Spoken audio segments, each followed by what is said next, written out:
எதை நீங்க அதிகமா நம்புறீங்களோ நீங்க அதாவே மாறிட்டு வரீங்க. எனக்கு உடம்புல ஒரு பிரச்சனை இருக்குன்னு நம்பிக்கிட்டே இருக்கீங்கன்னா பிரச்சனை இன்னும் அதிகமாகத்தான் செய்யும்.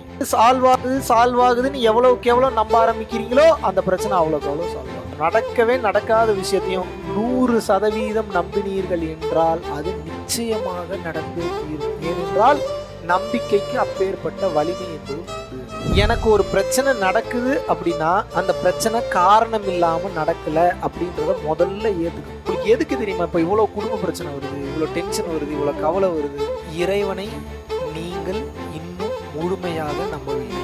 உங்களுக்கு நடக்கக்கூடிய நன்மையும் தீமையும் இறைவனின் விருப்பத்திற்கு உட்பட்டு தான் நடக்கிறது. யாரையோ நம்பி ஒரு ரிசல்ட்டும் இல்லாம நம்ம ஏமாந்து போறது. இறைவனை நம்பி சரணாகதி அடைந்து விடுங்கள். உங்களுக்கு நடப்பது பூரா மிராக்கிளா தான்.